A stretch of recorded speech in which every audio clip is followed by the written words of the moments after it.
What's going on, everyone? We made it back. We're going to be reviewing Daniel Jeremiah's official 2.0 mock draft for the 2025 NFL Draft. Daniel Jeremiah, I actually love this guy as an analyst. I think he actually has some pretty accurate takes when it comes to his mock drafts and what he projects is going to happen. I think in terms of industry standards, a lot of people tend to follow what he says. So what we're going to do is we're going to mock the mock here. We're going to go through Daniel Jeremiah's picks here. We're going to talk about it a little bit. If you like this content, like, subscribe, stick around for more. I got a lot of plans for talking about this offseason, going in deep dives with each team, with some of these players that are at the top of the draft, and kind of seeing how things pan out. At the end of the day, all of this is unpredictable. None of this we're really going to know until draft day. I'm actually really glad that the 2025 draft doesn't have like this guy that we know is going to be the unanimous number one overall pick. There's a little bit of ambiguity with what it's going to be, and I actually really like that. And I think Tennessee has a lot of options that they can do, and it's a matter of what they think is best for their franchise. Obviously, they got a new GM coming to town, but let's get into this. So many of you have probably seen this already. Some of this stuff they talk about with Vikings picking running back. I actually said the same thing in my own mock draft, which you can see in the YouTube channel here. I'll link it at the end of the video for you to go and check out. But number one, Tennessee Titans, they have them going with Abdul Carter, edge rusher out of Penn State. I love the pick. I think Abdul Carter is a freak. Obviously, coming out as number 11 with Penn State. He was an animal this year, and Penn State was a really talented, really good team. And that offense in the playoffs really struggled. So I think that Penn State defense was really what progressed them through the playoffs. And, they were a contender there all the way through. So I think Abdul Carter, he brings a lot to the table. Such a versatile edge rusher who's shown some ability to compete in the run game, which is really unique given his size and his frame. Guys like Nolan Smith and guys like James Pierce, I think, are going to fall. Nolan Smith, of course, did fall subsequently because of the fact that they were smaller and couldn't compete as much in the run game. I think Chop Robinson also got those same remarks also coming out of Penn State. But I think Abdul Carter's different, and this dude's a freak. And Tennessee would be lucky to get him. My question is, I'd be curious what they would do at the quarterback position if this was the case. It most likely would mean they're rocking with meme of the year Will Levis. Or maybe they try and go for a guy like Sam Darnold, but I don't think that really moves the needle. But it's a new GM. So he's probably trying to play it. He's trying to make a splash. He's trying to build the next franchise here. And Abdul Carter really anchors that defense. I think him, Jeffrey Simmons, Harold Landry. I think that there's an argument to be made there that they got a pretty strong front seven, which I think I actually talked about in my last mock draft too. I think that's going to be a lesson learned from this past Super Bowl with the Eagles demolishing the Chiefs, is establishing a strong front seven and really being able to get home with four. And I think that's probably the narrative that Jeremiah is going with in this mock draft with Abdul Carter. But enough yapping about that. Let's go to number 2, the Browns. They're going with Cam Ward, quarterback out of Miami. I love Cam Ward. I think he's my quarterback one. No knock on Shedeur Sanders.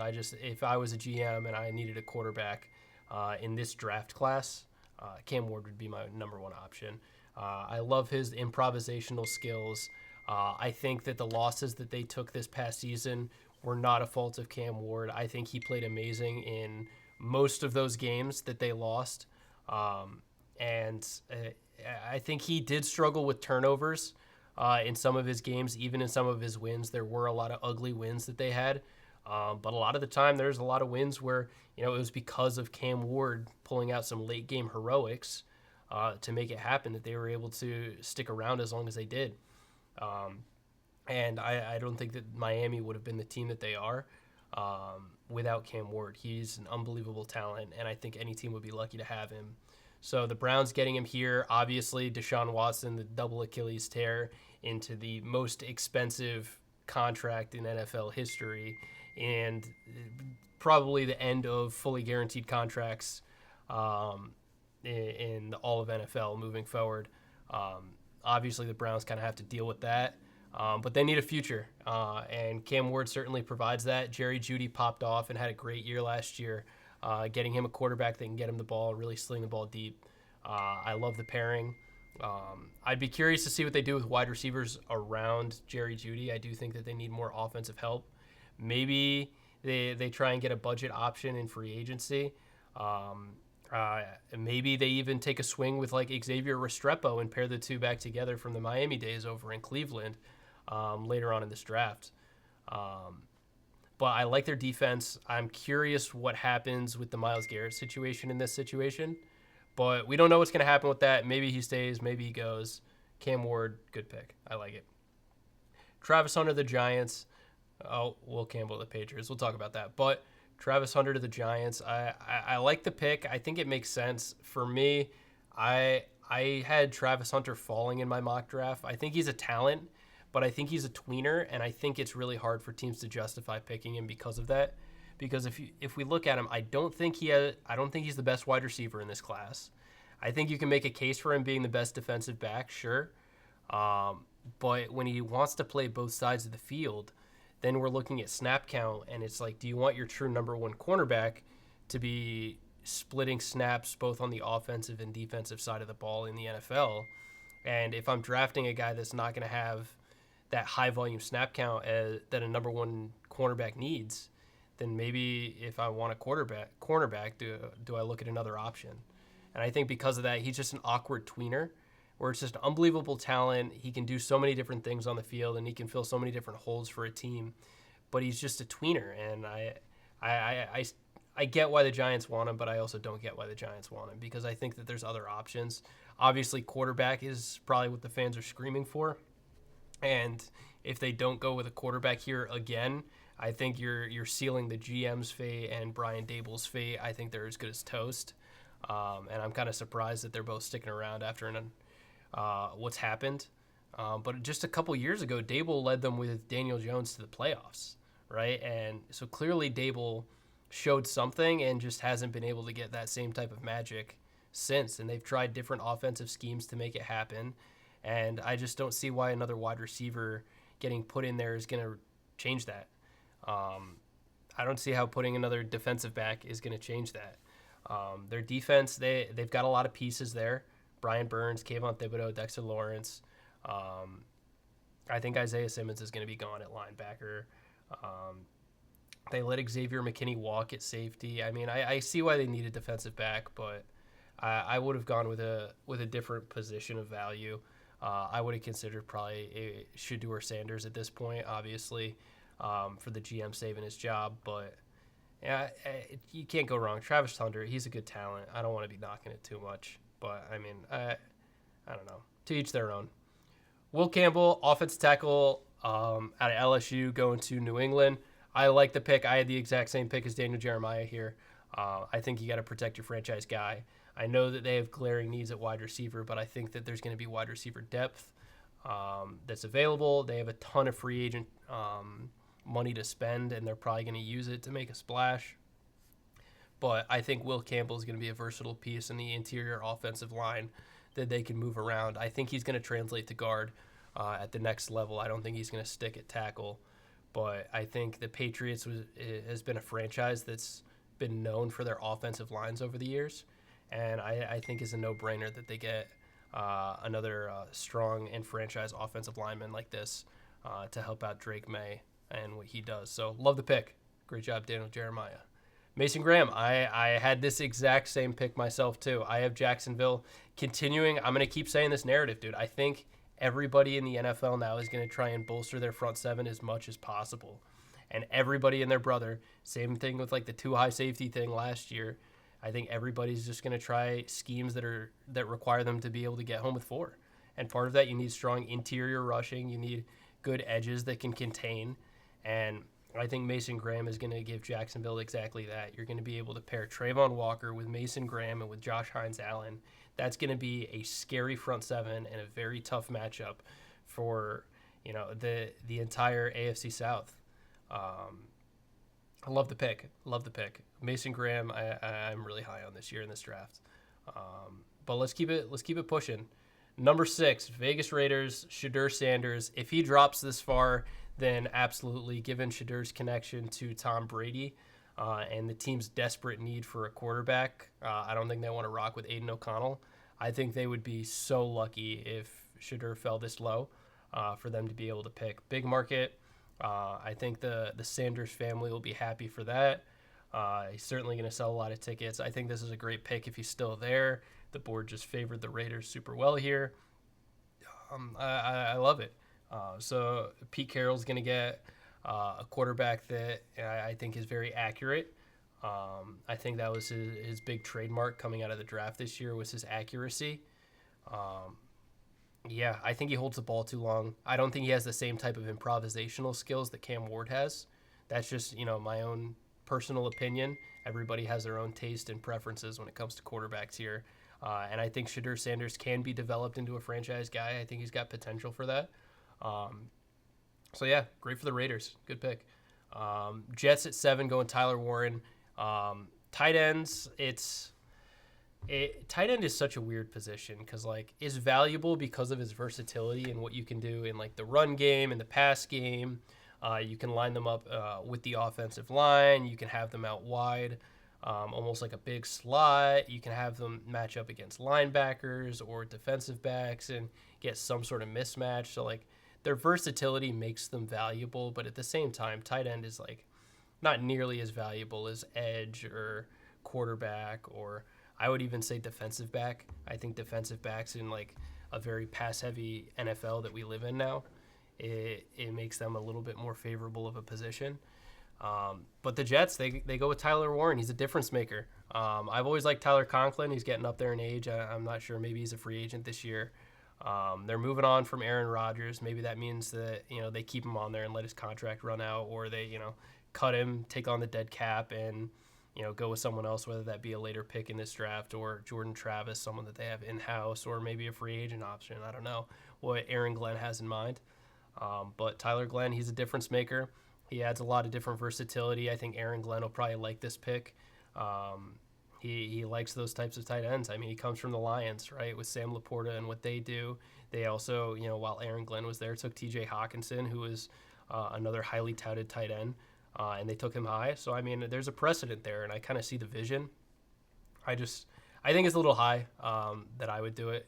I don't think the Jets should go with a tight end this high. I think there's other options that they can consider. But good for them. Tyler Warren is a great player.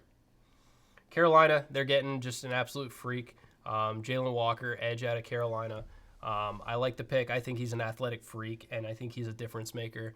And he's going to replace what they had with Brian Burns. I have no complaints about this pick. I think it's great. I hope that they make some moves with the offensive line to continue to protect Bryce Young, whether that be in free agency or later in this draft. But I totally get bolstering that defense, and much like I said, front seven, man, front seven. Here we keep going with it, right? Saints, they go for the probably the 2025 draft riser of the year in Mike Green, edge out of Marshall. Led the NCAA in sacks this past year. Unbelievable talent. He's shooting up draft boards. Does he make it into the top 10? Does he rise that far? I don't know. I certainly have my doubts. But if the Saints view this guy as their guy, I think this has been a franchise that's known for taking surprising first-round picks. We look at Peyton Turner a couple years ago. We look at trading up, I think, for Cesar Ruiz late in the first round before that. The Saints are kind of a wild card when it comes to their first-round picks. And, maybe Mike Green is their guy. And stick and pick and go with the guy that you value. I like Mike Green as a player. If he goes this high, then, props to him, man, getting a bag. But, yeah, it makes sense. The Saints, they're always in free agency. Well, not in free agency. They're always in, cap hell, and they're always trying to dig themselves out of it. So they always are struggling and having to replenish their talent through the draft. So, hopefully they got, other draft picks that they can use to get other assets for this team that can be immediate contributors. But I like Mike Green. I got no problems with him. All right, so number 10, the Bears. They're going with Kelvin Banks Jr., offensive tackle out of Texas. Love the pick. It's exactly what they need. Caleb Williams is getting eaten alive in Chicago. Doesn't matter how many wide receivers you have if your quarterback's getting sacked and can't throw on the ball.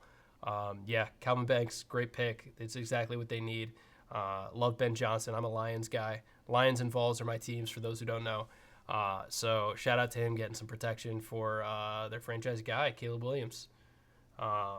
Will Johnson, he fell. Oh, my God, dude. If I was the 49ers, I would be so fortunate. I would be sprinting as fast as I can to get my ticket into to pick Will Johnson, cornerback out of Michigan here.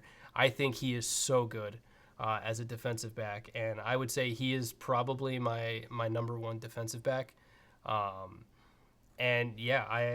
think he's an unbelievable talent. If they get him outside the top 10 at number 11, that's going to be exactly what they need over there in San Francisco. That's probably the steal of the draft so far, that he falls this far. But I mean, you can kind of see it, right? There's a run up here on edge rushers.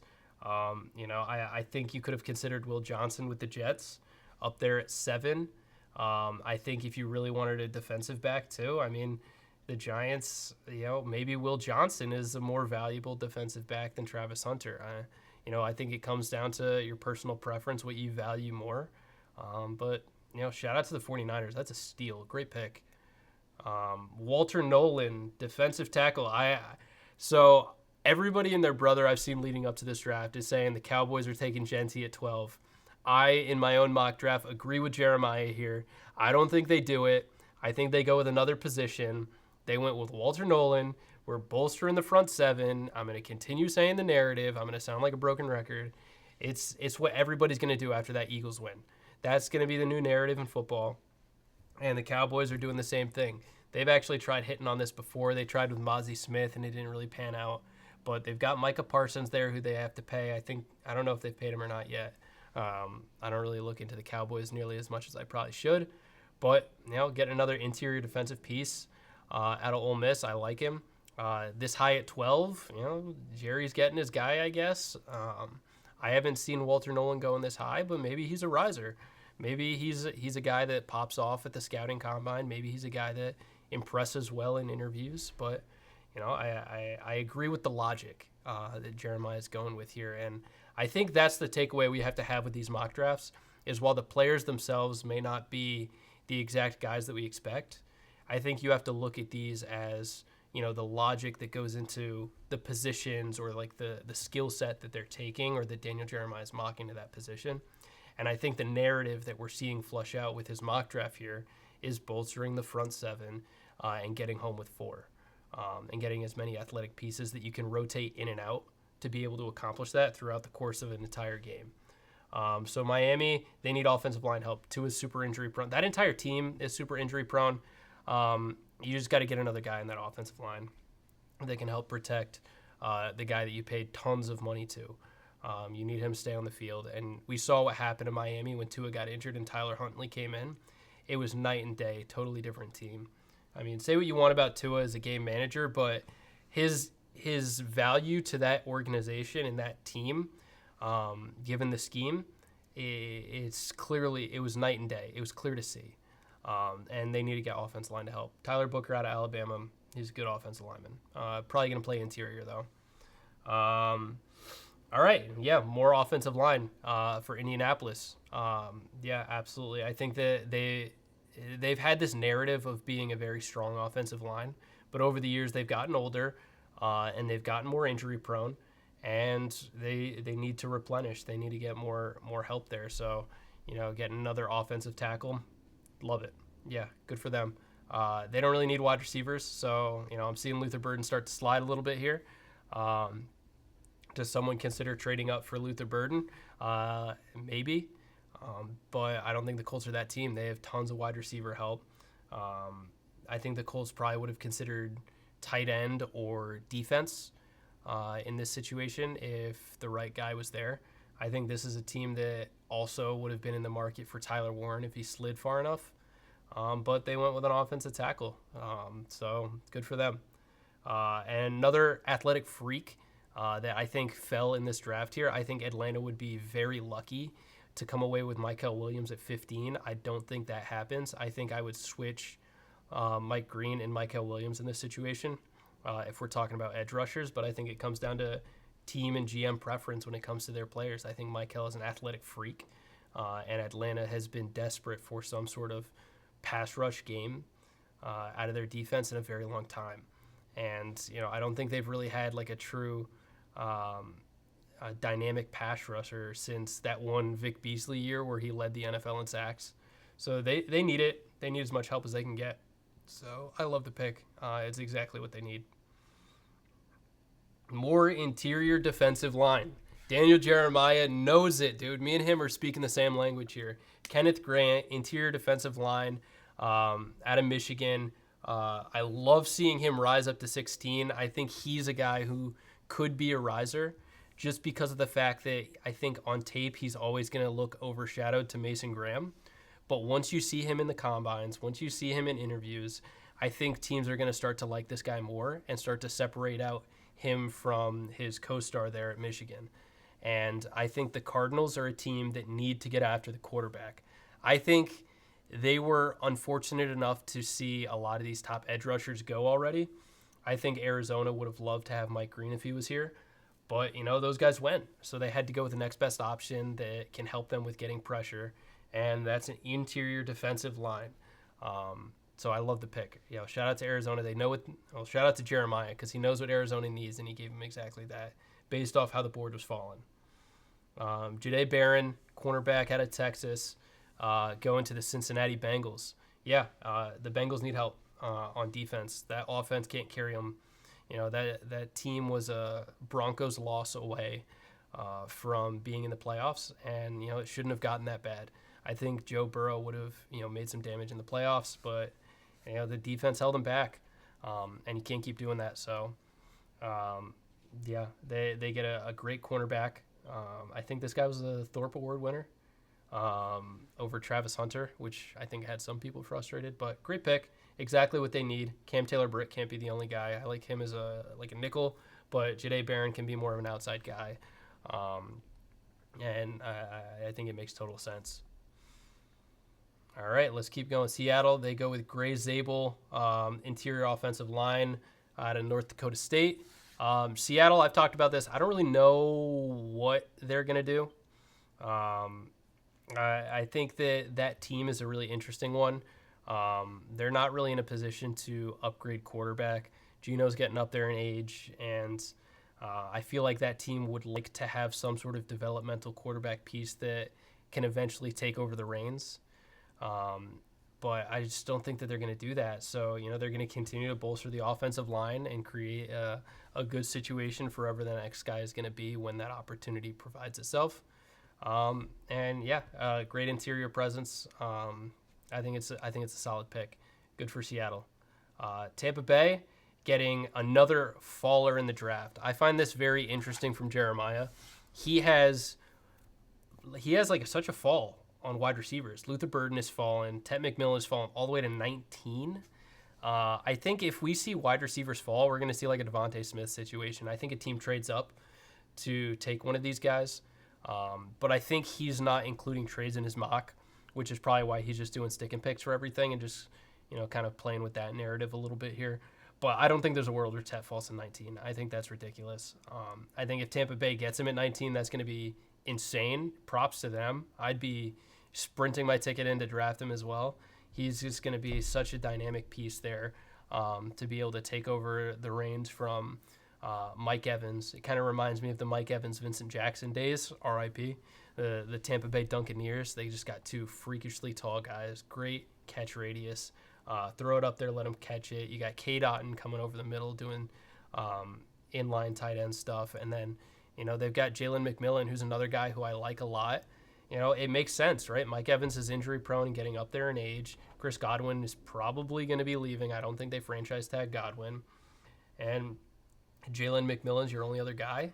Yeah, dude, absolutely. And they have a great run game.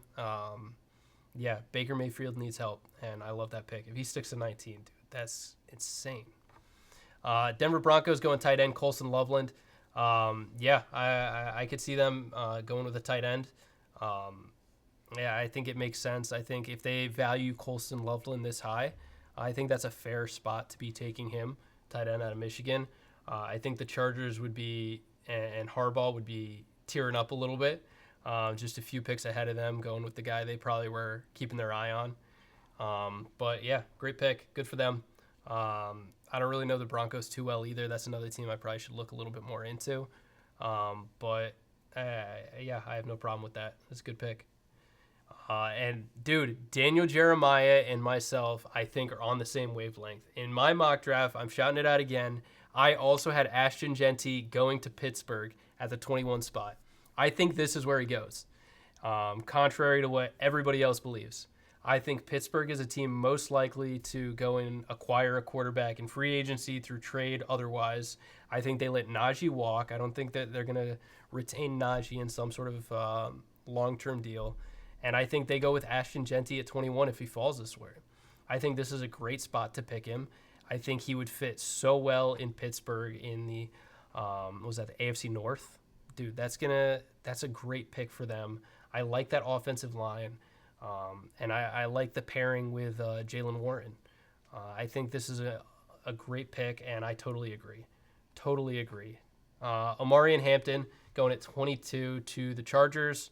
Yeah, Harbaugh wants to get to a ground and pound physical style of play. And Omarion Hampton, I think, is a great running back talent. They definitely needed it. I think they need skill position help. Maybe they make some moves in free agency to get some wide receivers. Maybe they draft some guys later on in the draft that they like.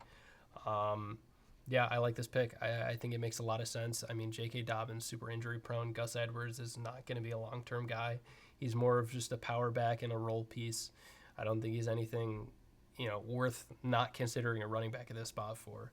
So, yeah, great pick. Totally get it. It takes a burden off of Justin Herbert. Offensive tackle help. Yeah, protect Jordan Love. He got injured in the first game, hurt my fantasy football team, but we still won the championship. Jordan Love needs protection. He needs help to deliver to all of those wide receiver twos that he has across his entire wide receiver depth chart. I think that they also need some sort of wide receiver one help. But at the same time, I kind of see the board here. I think if Tet McMillan would probably be the only one in the first round that they should consider if they wanted a wide receiver. And I think they would be a team, if they saw Tet McMillan falling that far, they would probably consider a trade up to take him.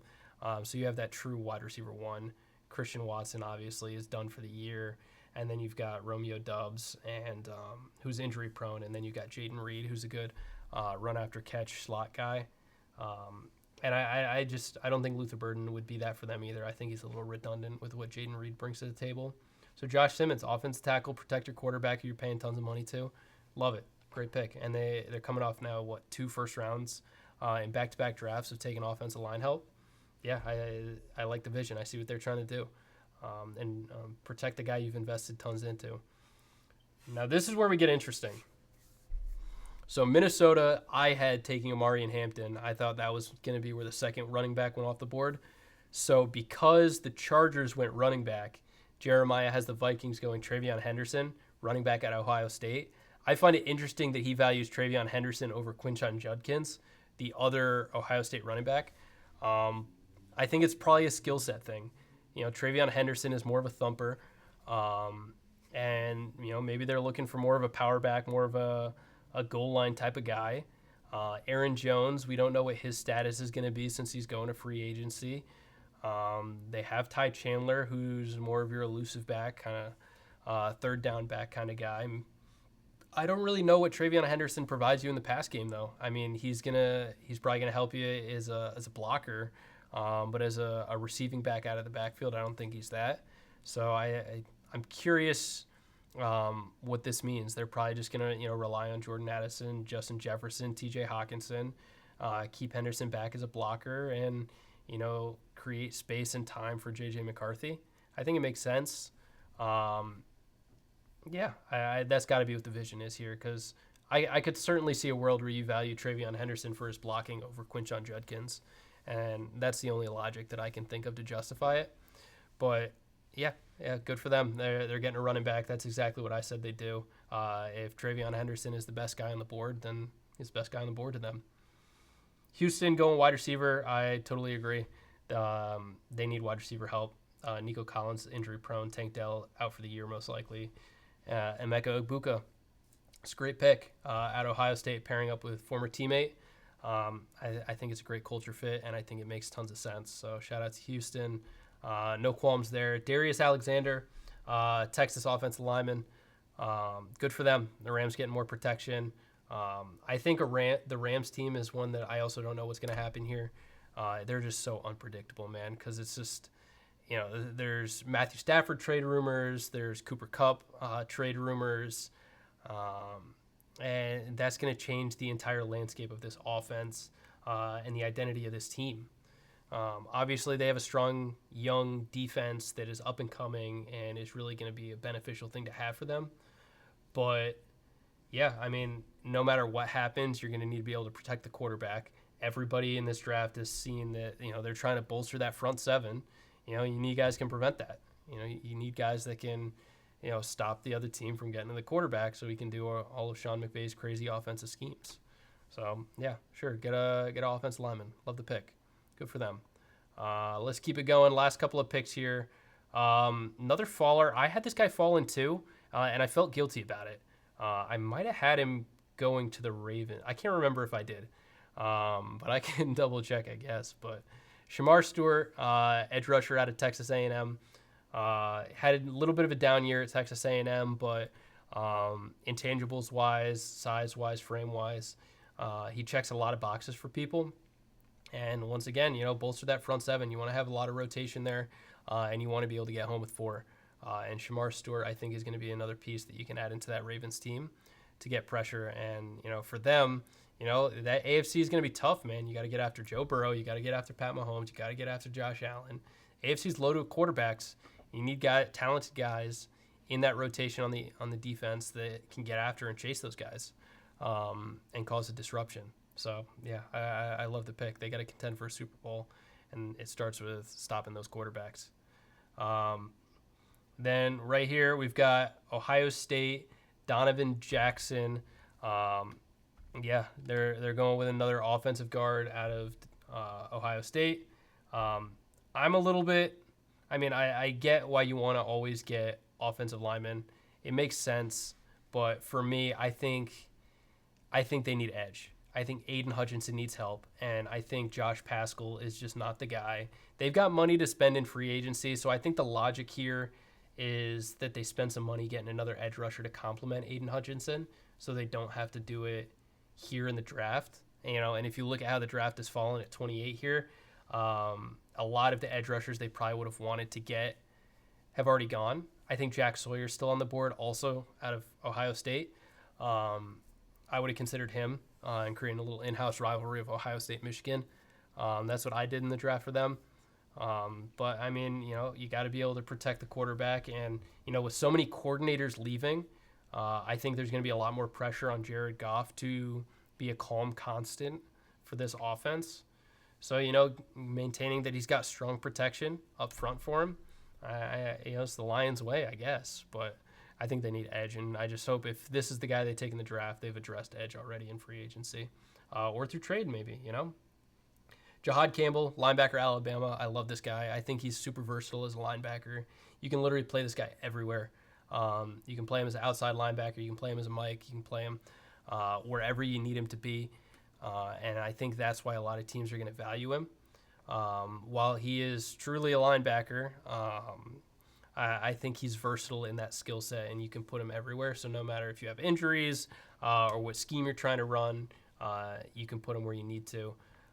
And the Commanders have been known to take linebackers in the draft in the first round. You saw it with Jamin Davis out of Kentucky. So the Jahad Campbell is going to be a great piece to help out Dan Quinn and what he does. They've got a lot of money to spend, so I think the logic here is that they use their money on the offense to build around Jaden Daniels.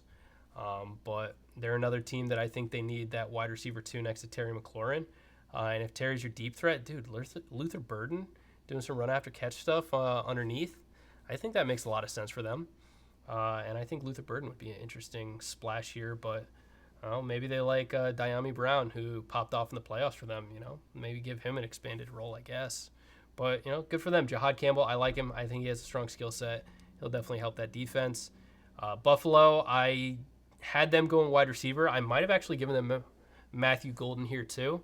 He's a speed guy, another wide receiver, parallel Keon Coleman in this young wide receiver core that they're trying to build out. I think with wide receivers right now for Buffalo, they're in a situation where they just got to throw it against the wall and see what sticks. Keep taking these picks, keep swinging with some of these wide receivers, and one of them's bound to pop, right? So I think that's kind of what's happening here. Is just you got to find one that gets the job done, that does what you need to. Khalil Shakir, I think, did a great job last year, and I think you'll be able to play him, as a slot. But I still think you need like speed boundary guys that can help with that. I think Matthew Golden does exactly that. So I love it. Good for them. Buffalo, totally agree. We get to Kansas City at 31. I didn't have them taking Josh Cornely, but I did have them taking offensive line. They're losing Trey Smith in free agency, and they need to keep replenishing that. We saw what happened to Pat Mahomes in the Super Bowl. They need to protect him. Go with an offensive lineman. Love it. And last but certainly not least, the Philadelphia Eagles going with another faller in this draft of no fault of their own, Malachi Starks, the safety out of Georgia. I think this guy is a great talent. I think this guy brings a lot to the table.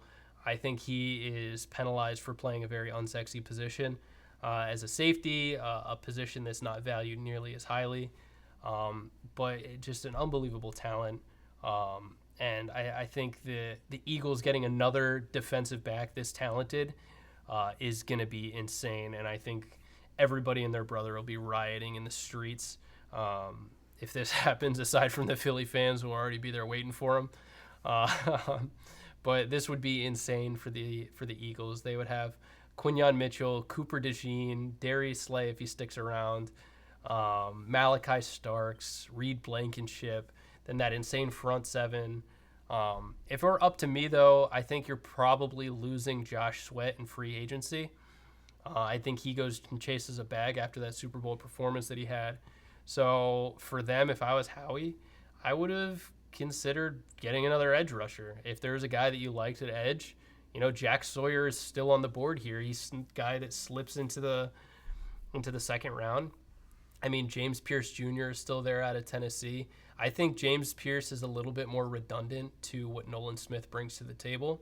So, I understand not going there, but I think Jack Sawyer would have been a versatile piece to have. But obviously, Malachi Starks is an unbelievable talent, and I think they're just going best player available. But yeah, that's a quick little review of Daniel Jeremiah's 2025 mock draft 2.0. What are things that he did that you liked? What are things that I said about these players that you agree with, disagree with? Please let me know down in the comments. I want to start doing these more. Stay on the lookout. If you made it this far, I'm going to start trying to do some deep dives into teams, into some of these top prospects, and kind of talking about what the offseason is going to look like from my own perception as we get there. But thank you once again. Like and subscribe, and I'll catch you all in the next one. Peace.